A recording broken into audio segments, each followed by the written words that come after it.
This is a short conversation I had with my father, Alex Campbell, on June the 3rd, 2008. If you have the image of Dad's logbook up on the screen, you can see he flew twice on D-Day. One raid early in the morning against defensive installations at Ouistreham, and another in the early evening against Lisieux. So you took off pre-dawn for Ouistreham then? That was... Yes, I think we were awakened about 3 o'clock, about 3 a.m. To go to have a quick breakfast and then to briefing. And as I say, I think we bombed at 5:29, if I recall. Now I am confused about whether that is British double summertime or Greenwich Mean Time. Well, it was early in the morning. That's probably good enough. Yeah. Yes. I think we flew on, I think it was Greenwich Mean Time. Flying into the target, were you able to see the landing taking place under you? Was there enough light? Yes, quite sufficient. We could see. I don't remember now how many ships there were. I've read it since, but we could virtually see thousands of ships.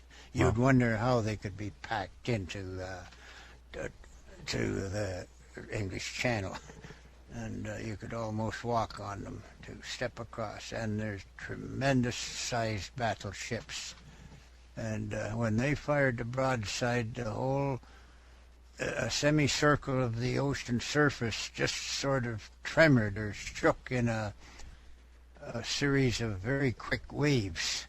Or what do you call those? They were like a shock wave of some kind. A shock wave, I guess it would be the thing to say. And they were visible from the air. Yes, you could see the huge guns, several of them going off at once from one ship and then another, and the big plume of smoke and the shock wave, and I don't believe we could actually see the shells. They tell me that they could see them going over their heads, the people in the boats, and I guess you can just catch a glimpse of shells. You know, they're so big. Wow, amazing. Yes, that must have been quite a sight. But so what was the target that morning? The target was Ouistreham. And that was at the mouth of a river, and I can't remember which. Might have been the Orne. And there was a fair amount of gun batteries, quite a number of anti-aircraft batteries and defenses there. Yes. That was our morning raid. What altitude did you bomb from? Do you remember? It wasn't very high. I think the ceiling was around 6,000 or 7,000 feet, so we were under that. And it was broken cloud. The sun hadn't. It was up. It was a bit reddish in the east, but we couldn't see much of it because of the cloud layer. I think it would be less than 6,000 or 7,000 feet. Yes. My estimation now. Yes. Now, were these basically on the coast then? Were they these installations, or were they back a few kilometers from the coast? It was just inland. We could see landing ships bouncing up, or at least, sort of grinding onto the shore and disgorging hundreds and hundreds of people. We could tell they were people. We could see them getting out, and we were sure that that's where our bombs were going to go. But they went a few hundred yards inland, or supposed to, and that's awfully close. You were bombing that close to... Yes, I don't know whether there's any major casualties from the air that day or not.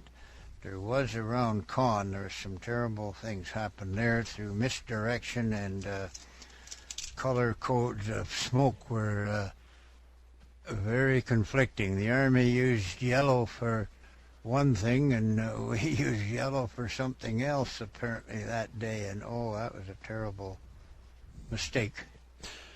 I wasn't on that raid. I think we'd already been shot down by then, but Yes, yes. I got blamed for being on it. Yes, yes, yes. So these defensive positions you were bombing, could you see them fire? Were they firing back at the ships, or could you tell? It was difficult to tell. We couldn't make out. We were watching very carefully for our target. Chappie really had no trouble in locating it. There was no fighter activity at all. I think we saw one plane that morning. I don't know.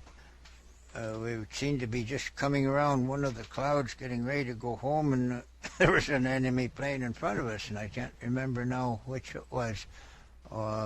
They claim there's only two Me-109s went flying down. You've seen that in the movie about D-Day, Yeah. but I didn't see them. It might have been a Stuka that we saw. I don't know what it would be doing in the air, if it was.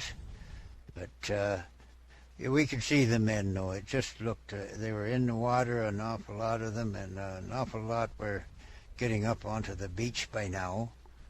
And so much. But the ships were just a tremendous sight. And then there were more coming in, and some were just arriving, and they appeared to be running into things. Some were stranded, of course, on beach obstacles. And the big ships made, of course, the biggest impression, because I don't know how many battleships were out there. There's pretty heavy, and heavy cruisers could anchor and fire broadsides, and they too were pulverizing the defenses in there. And how all that stuff got there undetected is still one of the wonders of the war. Yeah, yeah. Everything just coincided with the Germans being taken unaware like that. Yeah. No, you had an amazing vantage point to see it all from 5,000 or 6,000 feet, and I guess turning to go home, you'd fly right back over it all again. Yes, we met, I don't know how many, hundreds and hundreds of planes, and lots of them towing gliders and planes of all kinds. There was Halifaxes, Lancasters, Flying Fortresses, Liberators, Mustangs, Spitfires. I don't know of any Hurricanes there or not. I don't know about P-38s. I don't remember now seeing them. But the sky was full of both the sky and the sea, just filled. And the army was being disgorged by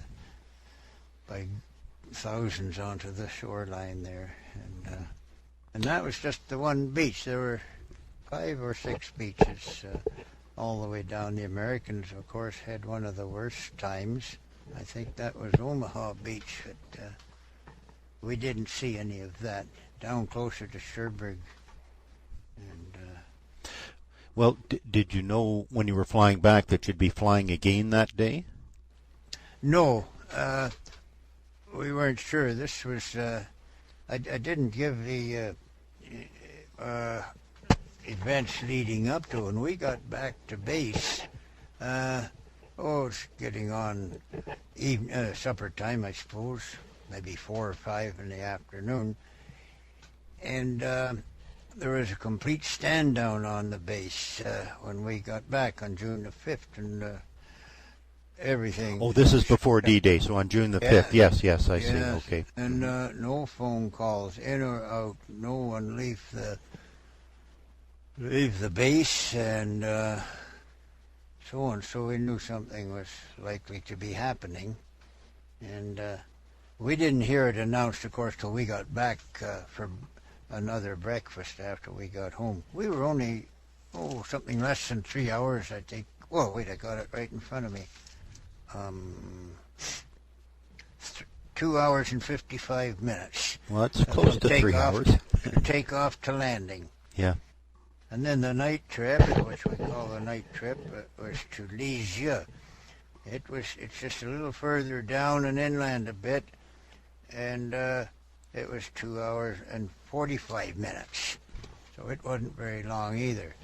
It was not quite so dramatic, except that there were still lots of people firing at each other, and we could see the smoke puffs, and it must have been darker on the ground, because I'm pretty sure we could see lights, see flashes better for that night trip. Do you know what was the purpose of this raid? I can't quite tell you what Lisieux was about. I don't have the map in front of me either. They aren't that far apart. It was still the British and Canadian areas that were there. I guess it was just further defenses we were trying to nullify. And, yes. Yes, so there'd be an attempt to move through and troops on the ground to get through this area, and sure to knock out some defensive positions, probably. Yes, I'm sure it's all recorded somewhere. Oh yes, there's sure chapters and chapters of it, and in great detail now, and likely, photographs and so on. Well, I'll get some of this up and point Skipper and Otto at it. They'll likely know something about Ouistreham and Lisieux. Mm-hmm. Okay, where was it? Villers-Bocage. That was what our first daylight as such in green. That was on June the 30th, so that's 3 weeks. 3 weeks later, we did a daylight raid there. But that's where a German Panzer Division had pulled into Villers-Bocage and settled in, and they were sort of camouflaged by hiding behind houses and things like that. I do have the odd picture of that. I guess there's a daylight. I think there's a photograph, aerial photograph we have of that someplace. Yeah. Well, how is that